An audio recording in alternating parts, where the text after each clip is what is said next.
mula sa karinderya. Energy FM, nagbibigay saya. Huwag mong sabihin radyo, sabihin mo Energy. Pangga, energy kaibigan mo. Pangga, energy ang numero uno. Kaya't tumango na at isigaw mo. Sabihin mo, energy! Huwag mong sabihin radyo, sabihin mo Energy.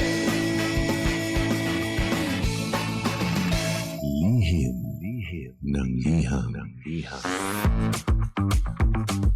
Ang pinakamakulit na girlfriend mo sa balat ng radyo. Isang magandang morning sa inyong lahat! Ako pa rin po nag-iisang girlfriend mo sa radio. My name is Lindsay.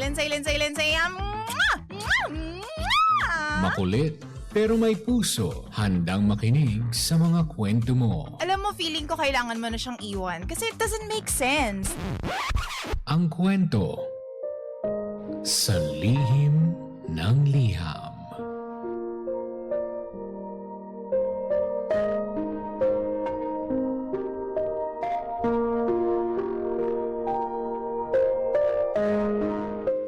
Mahal kong Lindsay.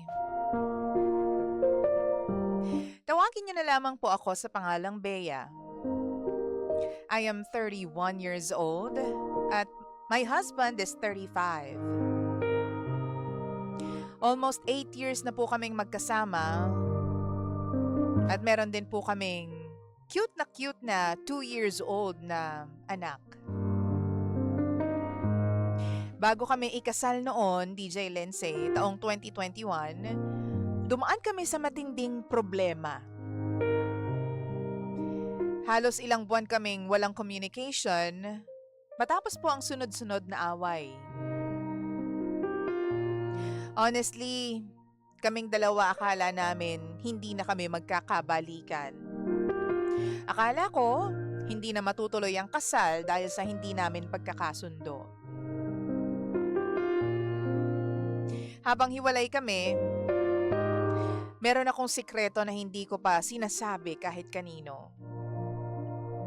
Hindi ko magawang ikwento sa iba dahil alam kong i-judge nila ako. Sa panahong hindi kami magkasama noon ng boyfriend ko, yung lalaking pinakasalan ko ngayon, I met someone through a common friend. Naging magaan ang usapan namin. And eventually, DJ Lindsay, ilang beses din kaming lumabas. Isang gabi, may nangyari sa amin. Hindi dapat, dahil alam kong ikakasal na ako. But still, nangyari pa rin ang tawag ng aming mga katawan.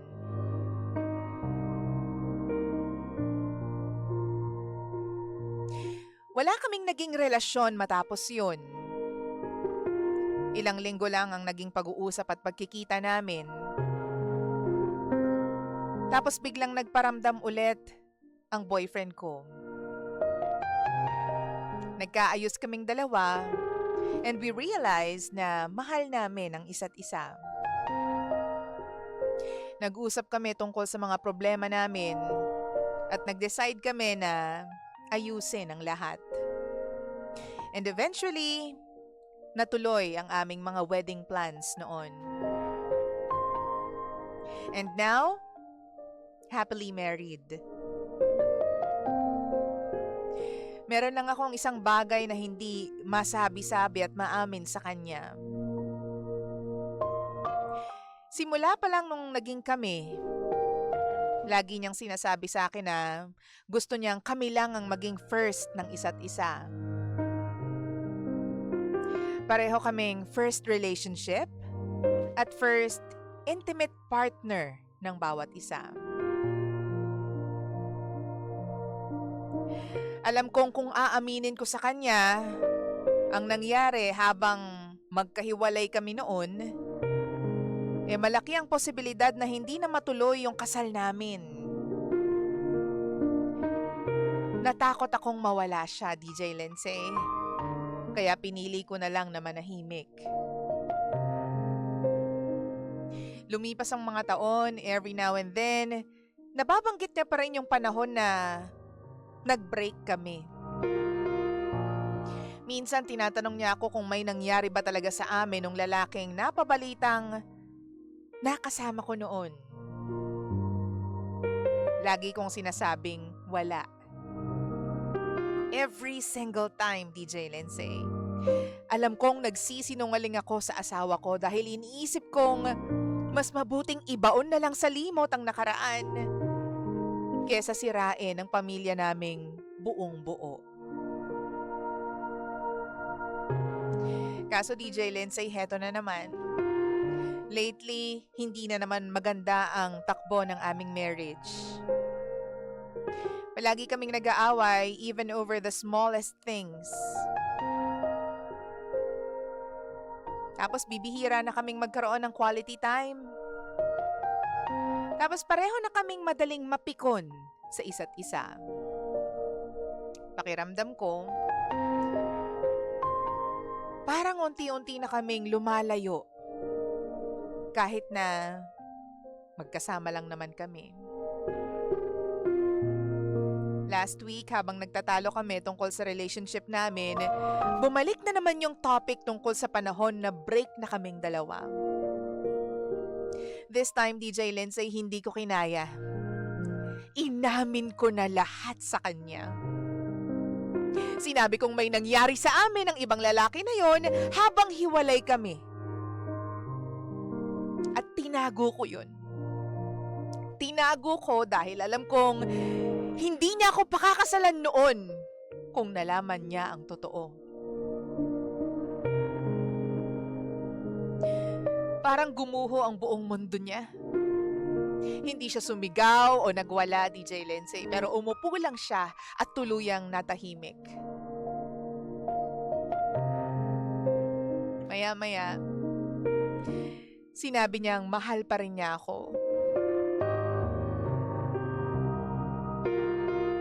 Pero hindi niya raw alam kung paano niya haharapin ang katotohanan ng 6 na taon siyang naniwala sa isang kasinungalingan.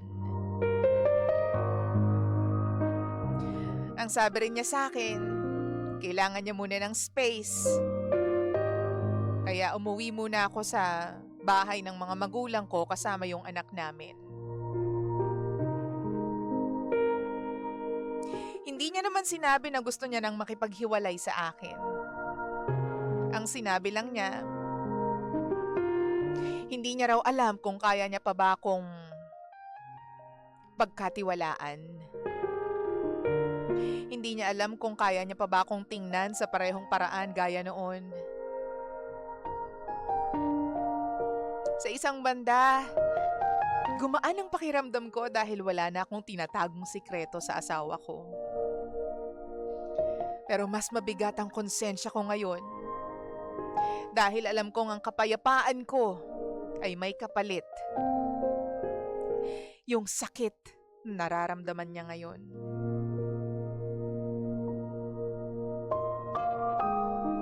DJ Lindsay, hindi ko alam kung may pag-asa pa bang maayos ang pagsasama namin. Mali ba ako na tinago ko sa kanya ang totoo?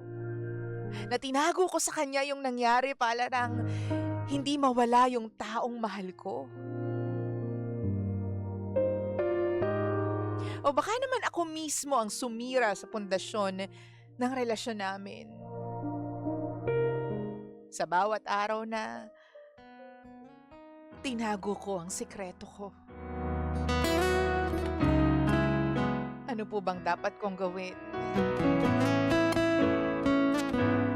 Tulungan niyo po ako. Muli,